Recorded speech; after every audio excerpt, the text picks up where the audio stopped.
శ్రీ గణేశాయ నమః. ఓం నారాయణ ఆది నారాయణ.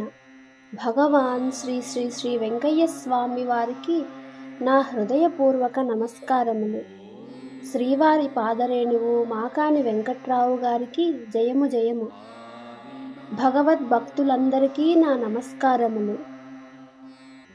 పారాయణ గ్రంథం గురుదేవులు భగవాన్ శ్రీ శ్రీ శ్రీ వెంకయ్య స్వామి వారి గీతామృతము. రచన సేకరణ శ్రీవారి పాదరేణువు మాకాని వెంకట్రావు గారు. గాత్రం నందిమండలం కుసుమ. సమర్పణ మండవ రవికాంత్. ఈరోజు మనం గీతామృతంలోని 3వ భాగంలో ఉన్న గీతావాక్యములు 122 నుండి 124 వరకు చెప్పుకుందాం. 122. మాలామాదిగ వారు ఒక తట్టు, వీరు వారు ఒక పట్టు వచ్చినారు.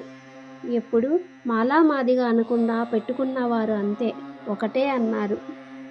ఈ వాక్యం యొక్క అర్థం: ప్రపంచంలో అందరూ మానవులుగానే పుట్టినారు. మాలవారని మాదిగవారని ప్రత్యేకంగా పుట్టలేదు. జ్ఞానులు అందరినీ ఒకటిగానే చెప్తున్నారు. కనుక మీరు జాతి మత భేదములను గురించిగాక జ్ఞానమును గురించి, ఆత్మను గురించి విచారణ చెయ్యండి. గీతావాక్యం 123. 41 లక్ష రూపాయలున్నాయి జగమున. ఘనము మలనము ఆధారము ముందుకు వచ్చినది. దారము పూసినారు, బాట నిలిచినాది, దేముడు వచ్చినాడు. ఈ వాక్యం యొక్క అర్థం: భగవంతుడు మన ఎదురుగా నిలబడి మార్గమును చూపుతున్నాడు. ఆ మార్గమును చూడలేక జగత్తులో అందరూ లక్షల కొద్దీ ధనమునకు మిక్కిలి ప్రాధాన్యం ఇస్తున్నారు. ఆ ధనము కొరకు మలినములకు పనులు చేస్తూ జ్ఞానమునకు ఆధారమైన మార్గము అనే దారమును వదిలివేసి ముందుకు పరిగెడుతున్నారు. కనుకనే అందరూ చిత్ర విచిత్రములకు దుఃఖములను పొందుతున్నారు. 124. లోకము ఇచ్చినారు. మాలామాదిగ జోగి జంగము ఎక్కడికి పోక అక్కడ ఉండండి. మంగళివారు ఇంటికి పోక సోంపల్లి వారి ఇల్లు, బిరుదోపల్లి వారు ఇల్లు వచ్చినాది. పాతాళ లోకము భద్రములో కాడ వచ్చినాది. ఈ వాక్యం యొక్క అర్థం: ఈ జగత్తులో అనేకములైన లోకములను భగవంతుడు ఏర్పరిచి ఉన్నాడు. అలాగే అనేక విధములగు పేర్లతో ఆయా లోకంలో ప్రాణులను సృష్టించి ఉన్నాడు. ఈ భూలోకంలో సృష్టింపబడిన ప్రాణులను మానవులు అని మాత్రమే పిలుస్తారు.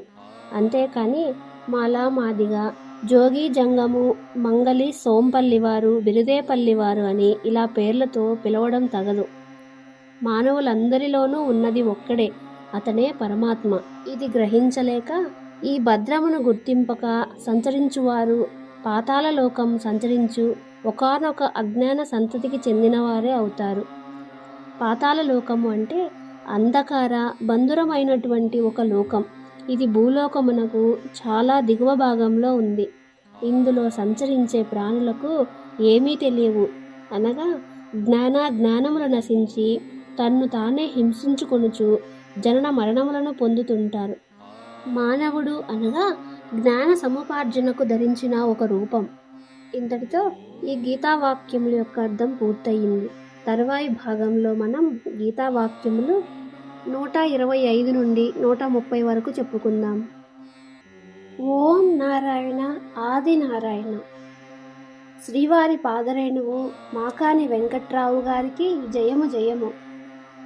రాజాదిరాజ యోగిరాజ పరబ్రహ్మ శ్రీ సచ్చిదానంద సద్గురు శ్రీ వెంకయ్య స్వామి మహారాజుకి జై.